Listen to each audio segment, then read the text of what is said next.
Welcome to the relay. We're covering today's top boxing news. Katie Taylor versus Amanda Serrano II, the rematch. Let's talk about the fight, as it has left us with a lot to talk about, a lot to think about. So, the aesthetic of this fight was not dissimilar from what we saw the first time out. That's a good thing. The first fight delivered, and so did this one. Though in the first fight, I felt that Katie Taylor had done enough to win a decision. In this one, I felt it was Amanda that should have had her hand raised. At the end of it, I had it about 5 rounds to 5 to 6 rounds to 4 in favor of Amanda Serrano, in tandem with the point deduction that Katie Taylor suffered. I think that was for excessive holding. Amanda should have won. Because whether it's 5-5 or 6-4 in favor of Amanda, you still got to tack on that point deduction, and that should have been enough to win her the decision. Should have been. In the fight, Amanda's approach was what I expected. She meant to put a lot of pressure on Katie Taylor, draw her in exchanges, and bust her up, where Katie was moving and punching at the start,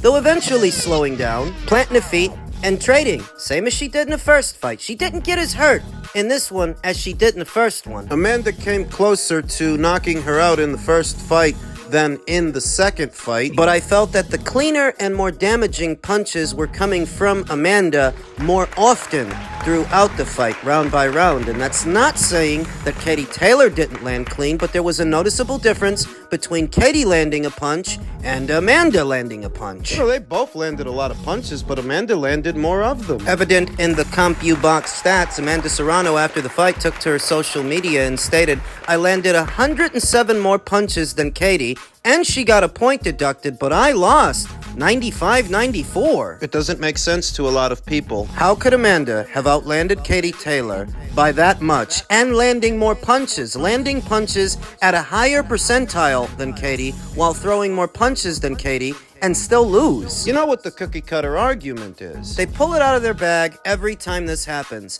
that the totality of punches is not how you score a boxing match, that boxing matches are scored round by round. Seems to me that Amanda was outlanding Katie Taylor in more rounds, more often. Just being honest, addressing the decision and the controversy that ensued, I felt Amanda won, whether it's 5 rounds to 5, 5 to each fighter, or 6 rounds to 4. In favor of Amanda. And that is how I saw it. About 6 rounds to 4. When you tack on that point deduction for the holding, Amanda should have won. Veteran sports analyst Skip Bayless echoed that sentiment, saying Katie Taylor showed legendary grit and toughness. But Amanda Serrano clearly won that fight despite 2 headbutts, 1 accidental and 1 not. There was an outcry after the fight due to the cut that Amanda Serrano suffered as a result of a clash of heads. A regular occurrence in a Katie Taylor fight. And I would know because I've seen all of them. I've seen every single one of Katie Taylor's fights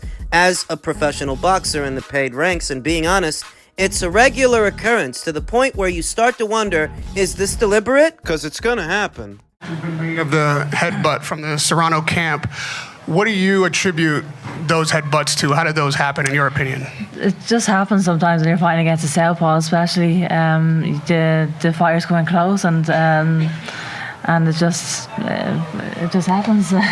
I was completely accidental. I mean, they're calling me a dirty fighter or whatever, but that wasn't purposely done. Obviously, I'm in there fighting like she is, and it's a rough sport, and sometimes you get head clashes. You have to fight through those things. This is the fight game. I fought her twice, I beat her twice. All the judges were in agreement, so I really couldn't care less what's been said about the fight. I'm standing here again. I'm 2-0 against Serrano, and I'm very, very happy. Do it again? If she wants, yeah, I have no problem doing it again. It is true what Katie Taylor said.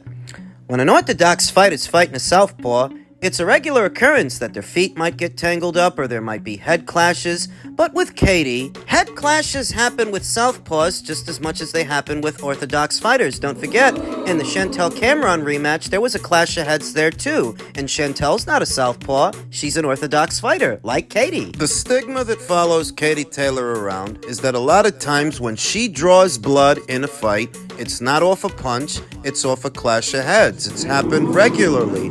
throughout her career, to the point where people are starting to wonder, is this deliberate? Is she doing this on purpose? Or is it just a byproduct of how she fights? That when she's stringing together a combination, if you're paying attention, if you're observant, she tends to lunge in, lean over her lead foot, and that's what leads to those head clashes. Attack on the holding. As the pace starts to wear on Katie Taylor, she's moving less and holding more, falling in head first into Amanda and rubbing her head up against Amanda's, in turn opening up that cut. Doing further damage. Can easily be interpreted as a veteran tactic, i.e., dirty boxing. If it's an isolated incident, then you can chalk it up to an occupational hazard, but when it happens with some regularity, when you can expect it, Seems less and less like an accident. We've had no luck in any major close fights lately. Madrimov against Crawford, I thought we could have edged that fight. Bivol against Beterbiev, I really believe we won that fight. And tonight, that would have just been another fight where it's fuck. These fights are like this. And every time we're making great 50-50 fights, we're putting our fighters in 50-50 fights. And people moan when we get beat. And I'm standing there in a ring going, you know what, I could just imagine Oscar De La Hoya, Simon Jordan, people on Twitter. Katie gets beat. Oh, it's another matchroom fighter got beat. Oh, well, Eddie's in trouble. It's why don't you just appreciate wars and these competitive fights that are so good for the sport? But so when I win one, that's the reaction of the emotion to say, finally, And I will never not show my emotion, ever, because I wear my heart on my sleeve. I back our fighters 1,000,000%, and I love it. I love it. I love to win. I love it when our fighters win big moments. And if you sign with me, I'll back you 1,000,000%, and we will never give in. passionate reaction from Eddie Hearn to the judges' scorecards when they were read that Katie Taylor was announced the winner in a situation where she didn't have it all her way. Because for all the talk of head clashes and dirty boxing, Sergio Morris said it best. Katie Taylor had to beat Serrano, the promoter, the referee, and the Texas judges. What a fighter. The truth is that this was not a matchroom show. I did not even expect that Katie Taylor would get as much consideration as she did. Because she wasn't the house fighter. This wasn't her town, wasn't her promoter. This was an MVP show. Not a matchroom show. And so I feel that Amanda Serrano should have won. She should have had her hand raised. Simultaneously, I can't scream bloody robbery. Katie was the away fighter. That's a disadvantage. There is a lot more to reflect upon here than just a controversy. Just that. It was a close fight, and it was a tight fight. I felt Amanda won, the judges felt differently. That happens. But overall, they both delivered. This card and its entirety has left us with a lot to reflect upon when it comes to Amanda and Katie, when it comes to Mike and Jake. On to the main event of that same card. I believe Jake Paul's 27 years old to Mike Tyson, who's 58.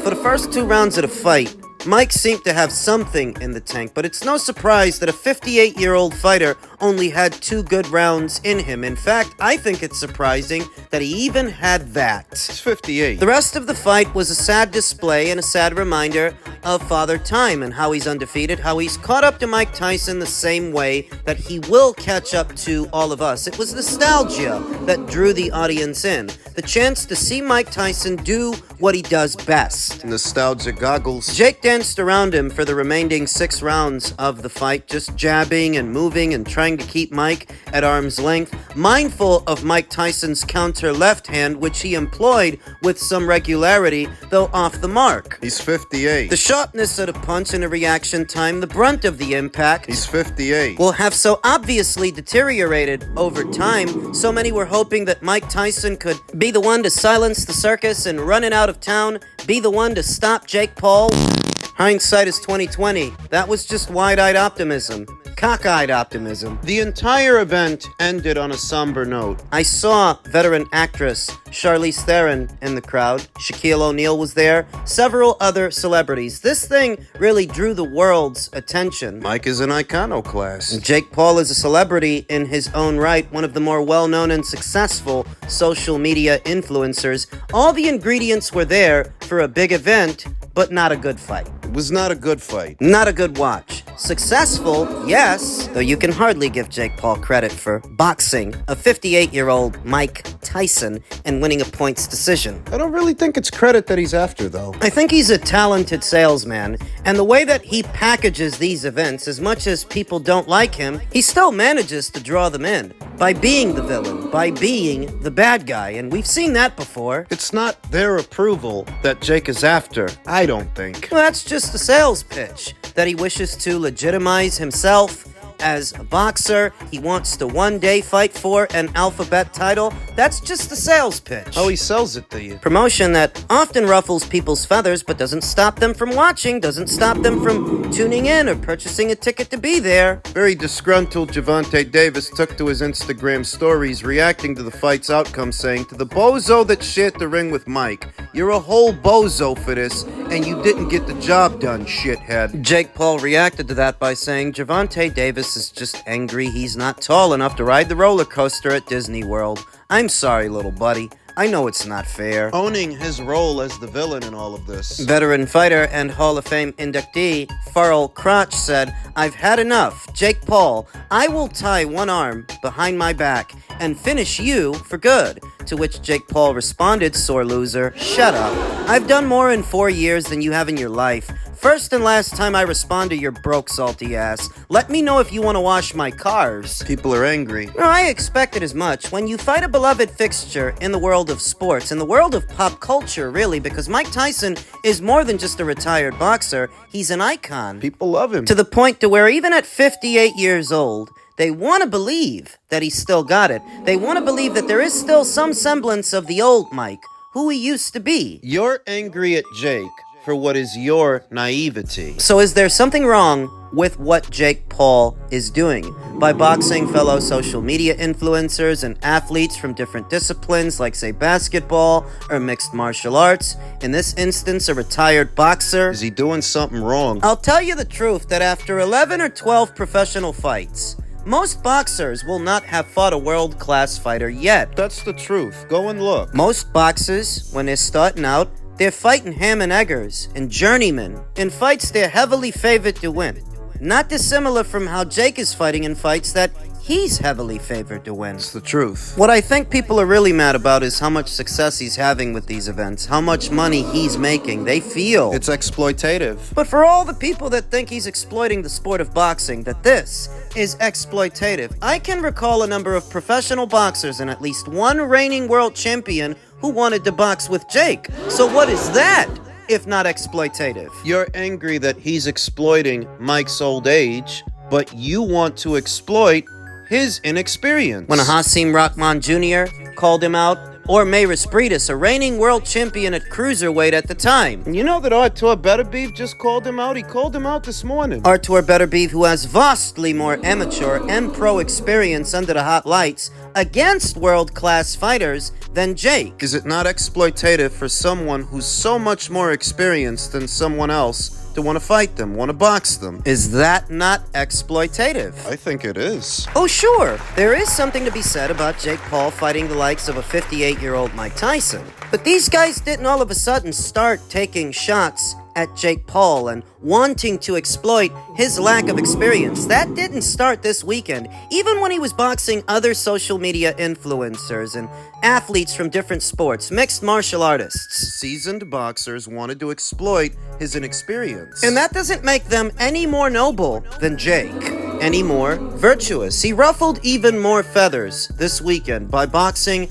a fan favorite, an icon. It's not virtue that he's after, nobility, or your approval. He's after money. He's a promoter. And I think that people lose sight of that, getting all wrapped up in their feelings and their emotions. Can't see the forest through the trees. You don't look at these events through the proper lens. This is sports entertainment. I don't actually think Jake is serious about becoming a serious boxer. He just wants you to think he's serious so that he can draw you in, make you watch, spend your money. He got you again, and that's what you're mad about. Tantamount to a guy who plays the heel in the WWE. It is deliberate in order to elicit a reaction. You guys take the bait every single time. I stopped getting angry at this kid. Because that's the grift, getting you angry. Jake Paul, It's clear to me you are desperate for a reality check. You know what? If I made my money impressing 4-year-olds on YouTube and managed to somehow become a multimillionaire from it, I'd probably live in a dream world too. But let me explain something to you about combat sports. There are a whole bunch of men out here who will never be as famous as you, will never make the money you've made, who would kick the living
I do wonder what Jake Paul is going to do now, because it's hard to top a Mike Tyson fight and the attention that gets. Where does Jake go from here? He's ruffled a lot of feathers, and that's the grift. That's how he draws everybody in. I don't think they realize it. You're mad, but he wants to make you mad. He wants to elicit that reaction. He wants to draw you in. He's drawn Andrew Tate in. I feel like he's effectively run out of old men and mixed martial artists, relevant ones, to fight within this controlled environment. I feel like it's gonna take another social media influencer like himself, maybe KSI or Andrew Tate, in order to sell the next big event, because it doesn't really get much bigger in combat sports than Mike Tyson. So where do you go from there? You have to go after someone who has a following like you've got a following. Andrew Tate's pretty popular among young, impressionable men who need a sense of direction, a compass as to what they need to be doing in their lives and all of that. This could do numbers. So I don't know if Jake will take the bait, because this old guy really isn't that old.